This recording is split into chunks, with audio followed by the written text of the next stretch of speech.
अस्सलाम वालेकुम। इस वीडियो के अंदर मैं आपको बताऊंगा कि हम लोग एक्सेल के अंदर डायनामिक लिस्ट किस तरीके से क्रिएट करते हैं।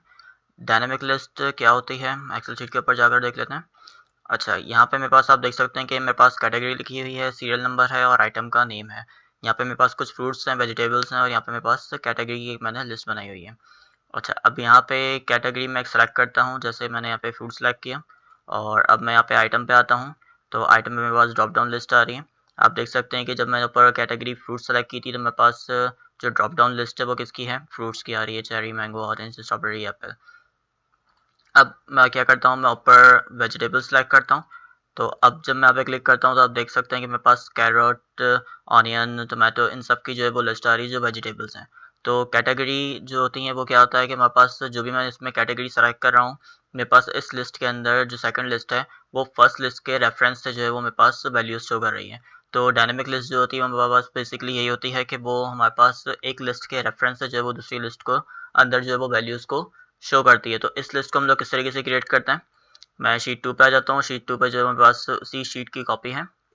अच्छा, अब यहाँ पे जो है वो सबसे पहले मैं जो भी मेरी लिस्ट थी उनको मैंने क्रिएट कर लिया है। जैसे मैंने फ्रूट्स की, वेजिटेबल्स की और कैटेगरी की जो है वो मैंने 3 जो है वो लिस्टें बना ली हैं।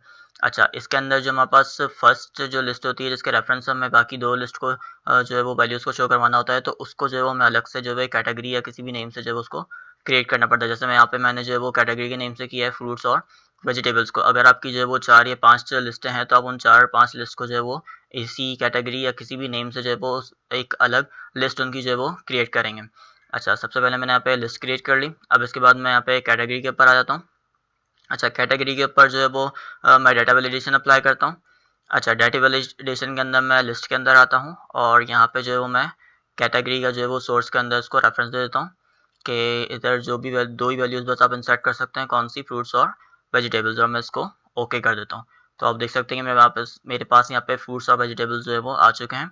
अच्छा, ये जो हम लोग वैल्यूज़ क्रिएट करते हैं इसके अंदर हम लोग जो है वो इनका एक सेल नेम डिफाइन कर सकते हैं और उसके ज़रिए भी जो है वो वैल्यूज़ को सोर्स में जो है वो डिफाइन कर सकते हैं। किस तरीके से, मैंने यहाँ पे दोनों वैल्यूज सेलेक्ट कर ली और यहाँ पे जो मेरे पास इस सेल का नेम आ रहा है उसको मैं चेंज कर देता हूँ। जैसे मैंने इसको कैट के नेम से चेंज कर दिया।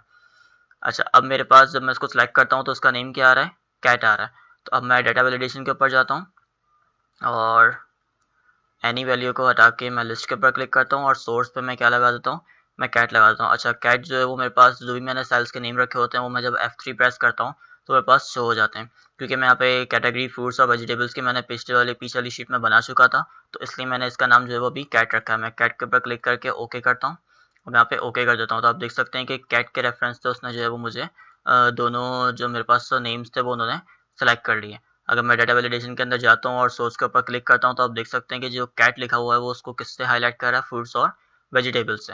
अच्छा, ये जो हमने नेम बनाए होते हैं इसलिए हमारे पास कहाँ शो हो रहे होते हैं, आप फार्मूलाज के अंदर आ जाएं। यहाँ पे आपके पास नेम मैनेजर है, तो आप यहाँ से जाके जो है वो उसके अंदर एडिट और डिलीट कर सकते हैं। जैसे अभी मैं फिलहाल क्या करता हूँ, मैं इन सबको डिलीट कर देता हूँ क्योंकि मैं आपको दोबारा से जो है वो शीट बनाना सिखा रहा हूँ। मैंने इन सारी वैल्यूज़ को जो है वो यहाँ से रिमूव कर दिया।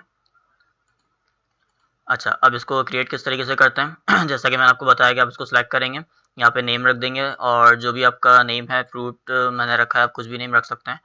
इसी तरीके से वेजिटेबल का भी आप नेम रख देंगे। अच्छा, सिलेक्ट करते वक्त इस बात का ध्यान रखिएगा कि आप सिर्फ फ्रूट्स को ही सिलेक्ट करेंगे, जो आपने नेम रखा है उसको सिलेक्ट नहीं करेंगे। या अगर आप चाहते हैं कि आपके पास जो ये सारी वैल्यूज़ जो हैं शीट्स हैं, ये ऑटो जो है वो जो भी उसका फर्स्ट हेडर जो भी है उसका, उससे जो है वो लिस्ट, हमारे पास लिस्ट का जो नेम है वो क्रिएट हो जाए, तो उसके लिए हम क्या करते हैं, हम सबसे पहले इसको सेलेक्ट कर लेते हैं।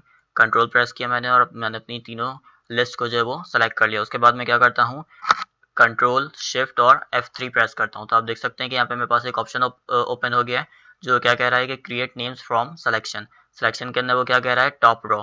टॉप रो मतलब जो भी उसका फर्स्ट हमारे पास नेम जहाँ से स्टार्ट हो रहा है उसको जो वो क्या कर देगा, उसका नेम क्रिएट कर देगा और बाकी जो वैल्यूज़ हैं उनको लिस्ट के अंदर एंटर कर देगा। तो मैंने इसको ओके कर दिया। अच्छा, अब मैं नेम मैनेजर के ऊपर जाता हूँ तो आप देख सकते हैं मेरे पास कैटेगरी के अंदर जो है वो फ्रूट्स वेजिटेबल आ गया है।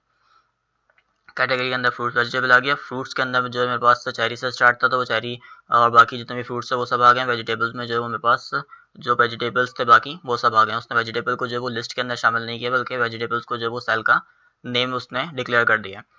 अच्छा, मैं इसको क्लोज कर देता हूँ और अब यहाँ पे तो क्योंकि मैं लगा चुका था फार्मूला, आप जो है वो सेल के रेफरेंस से भी लगा सकते हैं और जिस तरह से मैंने नेम रखा है आप उस नेम रख कर भी लगा सकते हैं।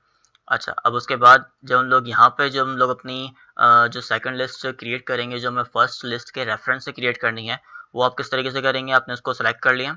अच्छा, उसके बाद आप डाटा के ऊपर जाएंगे और डाटा वैलिडेशन के ऊपर आप क्लिक कर देंगे। यहाँ पे हम लोग क्या करेंगे, लिस्ट के ऊपर आ जाएंगे। अच्छा, अब हमें जो सोर्स के अंदर हमें जो वैल्यू देनी है वो हमें किसकी देनी है, हमें इसके रेफरेंस से जो है वो वैल्यूज़ उठानी है। तो हमने इसको सेलेक्ट कर लिया जो भी हमारा फर्स्ट लिस्ट थी। उसके बाद हम क्या करेंगे, यहाँ पे हम एक फार्मूला लगाएंगे इनडायरेक्ट का और उसको पैरेंथेसिस के अंदर बंद कर देंगे। ये आप देख सकते हैं कि मैंने यहाँ पे इनडायरेक्ट का फार्मूला लगाया, उसको पैरेंथेसिस अपने ब्रैकेट्स के अंदर जो है वो उसको बंद कर दिया है और मैं इसको ओके कर देता हूँ। अच्छा, अभी वो फिलहाल मुझे एक एरर क्यों शो कर रहा है, क्योंकि मेरे पास कैटेगरी के अंदर जो मैंने उसको रेफरेंस दिया था उसके अंदर कोई भी वैल्यू सेलेक्टेड नहीं है। मैं उसको यस कर देता हूँ। अच्छा, अब आप देख सकते हैं कि यहाँ पे जो मेरे पास मेन्यू आया है, जो ड्रॉप डाउन मेन्यू आया है, वो जब मैं उस पर क्लिक कर रहा हूँ तो कुछ भी शो नहीं हो रहा। क्यों नहीं हो रहा, क्योंकि कैटेगरी के अंदर कोई भी कैटेगरी सेलेक्टेड नहीं है। मैं यहाँ पे फ्रूट सेलेक्ट करता हूँ और अब यहाँ पे आके जब मैं इसके ऊपर क्लिक करता हूँ तो आप देख सकते हैं कि जो भी मेरे पास फ्रूट्स थे वो सब यहाँ पे मेरे पास लिस्ट के अंदर अपेयर हो चुके हैं। अब मैं यहाँ पे फ्रूट्स के अंदर आके वेजिटेबल सेलेक्ट करता हूँ।